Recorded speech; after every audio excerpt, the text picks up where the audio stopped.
Welcome to Asset Television, your best station for news, politics, business, sports and entertainment. Your one-stop channel, Asset Television. Hello and thanks for staying with us on Asset Television. Welcome to the news. I am Eugenia Solomon. First, the headlines. Presidency faults former President Olusegun Obasanjo's sacking of Professor Mahmoud Yakubu as INEC chairman. Security agencies scale up operations in Niger-Delta against oil theft. Chambers of Industries pick holes in proposed 2025 federal budget. And now the news in detail. The presidency has attacked former President Olusegun Obasanjo over his claim that corruption has reached a fatal stage in the country. The presidency also faulted Obasanjo's call for the sacking of the Independent National Electoral Commission chairman, Professor Mahmoud Yakubu, over his conduct of the 2023 election, which he described as a travesty. However, the People's Democratic Party, Labour Party, and the New Nigeria People's Party backed the elder statesman on the issue of graft, the imperative of electoral reform, and other issues he raised in his keynote address at the Chinua Achebe Leadership Forum, Yale University, New Haven, United States of America, on Sunday.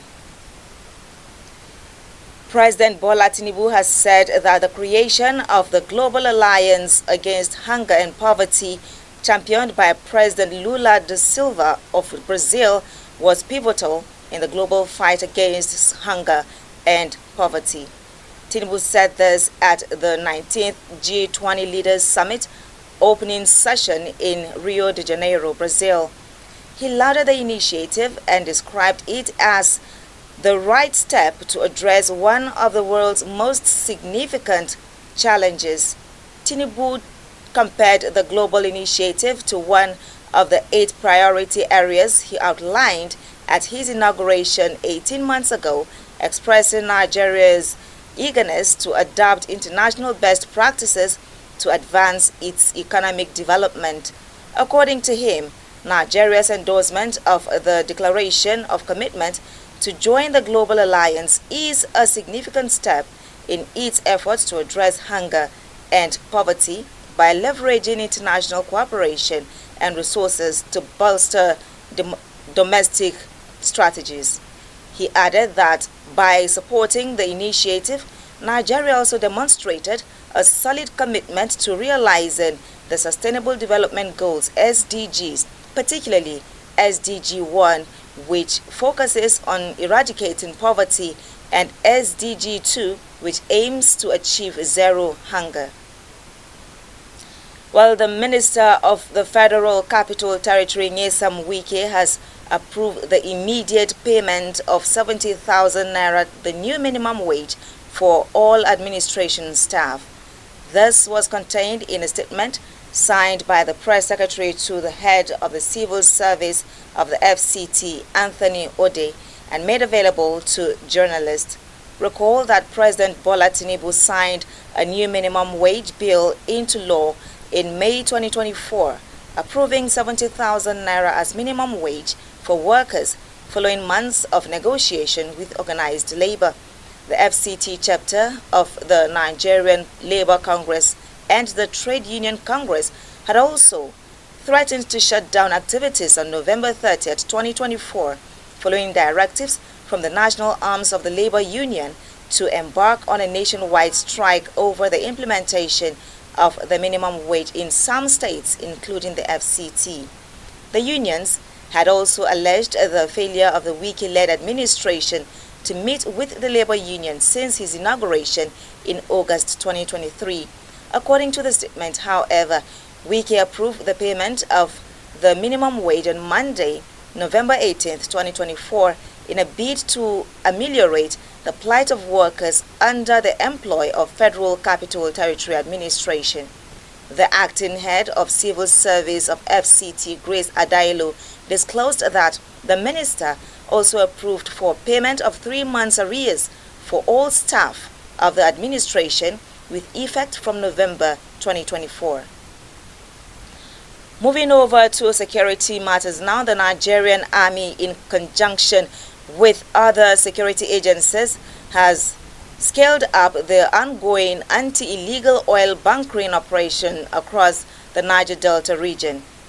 In its latest achievements, troops of the 6th Division recovered arms and ammunition, deactivated 46 illegal refining sites, recovered 47 boats used to ferry stolen products across the treachery terrain, and arrested 28 oil thieves with over 95,000 liters of stolen products recovered. The acting Deputy Director, Army Public Relations 6th Division, Lieutenant Colonel Jonah Danjuma, in a statement issued in Port Harcourt, said the latest achievements were in addition to other strangulation operations targeted at crippling the criminal network of cartels in the region.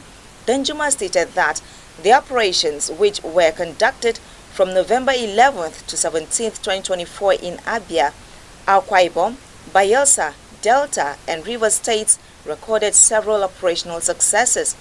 He stated that in Rivers State, following credible intelligence on the activities of economic saboteurs along Owando Pipeline in Ebocha, new base in Ogba Egbema Ndoni local government area, troops swiftly mobilized to the area. Well, Assets Television News will continue shortly after the break. Stay with us. Welcome to Asset Television, your best station for news, politics, business, sports and entertainment. Your one-stop channel, Assets Television. Well, men, thanks for staying with us. If you are just joining us, you are watching the news on Assets Television. The Edo State Governor, Monday Okpebolo, has ordered heads of various security agencies in the state to make the heartbeat unsafe for criminal elements. In a statement signed by the Chief Press Secretary to Edo State Governor Fred Itwa, the governor gave the directive while briefing newsmen at the end of an inaugural security meeting held behind closed doors in Government House of the state capital, Benin City. Governor Okpebolo said his administration has places priority on security, and revealed that his government is doing everything to ensure that the state is safe for every resident. He urged security agencies to collaborate and ensure that they put a stop to the killings in the state, especially Benin City.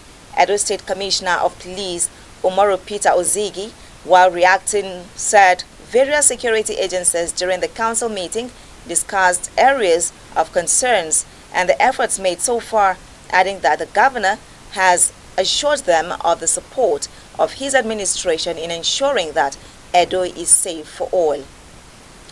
Well, the Corps Marshal, Federal Road Safety Corps FRSC, Shehu Muhammad, has directed the immediate clampdown on the proliferation of fake diplomatic and other unauthorized number plates as seen on some vehicles plying Nigerian roads.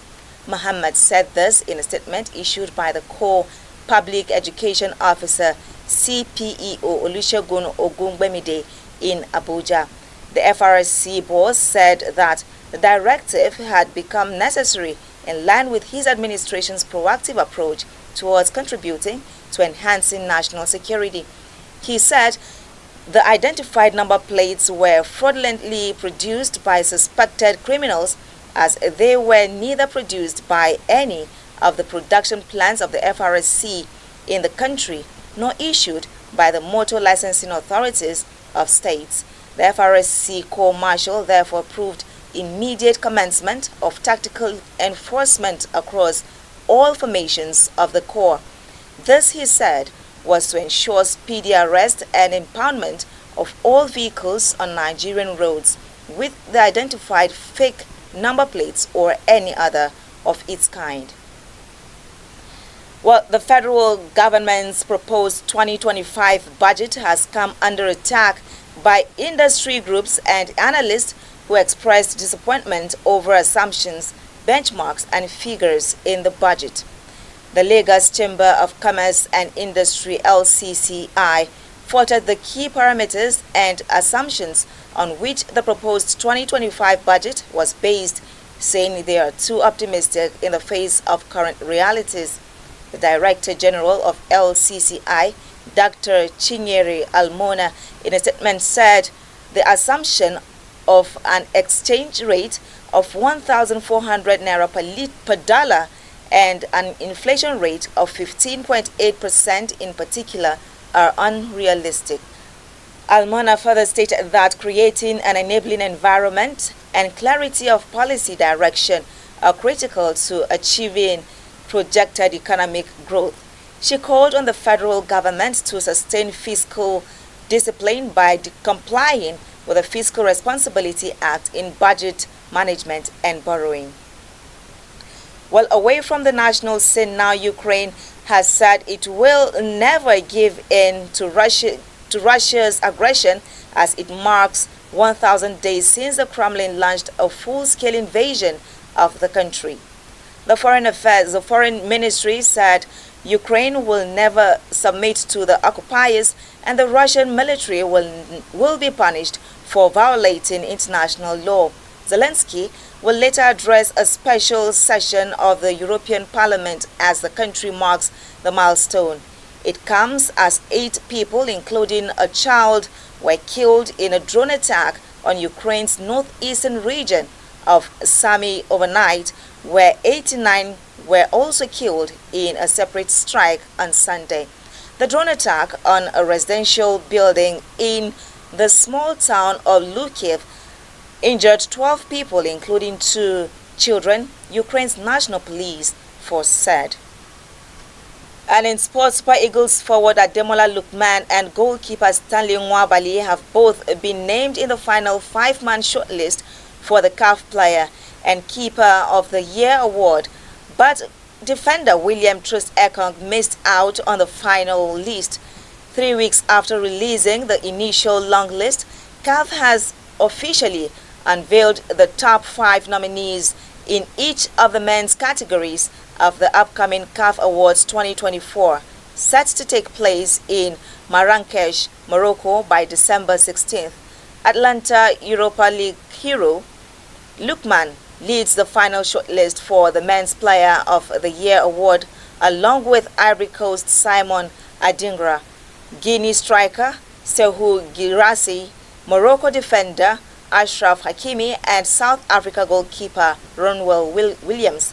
AFCON's 2023 MVP Troost-Ekong is a surprise omission from the final shortlist.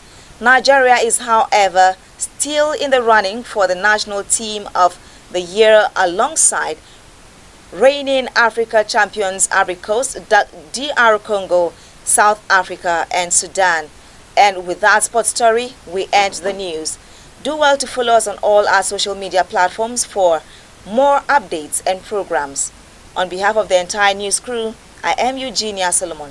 Thank you for watching. Welcome to Asset Television, your best station for news, politics, business, sports and entertainment. Your one-stop channel, Asset Television.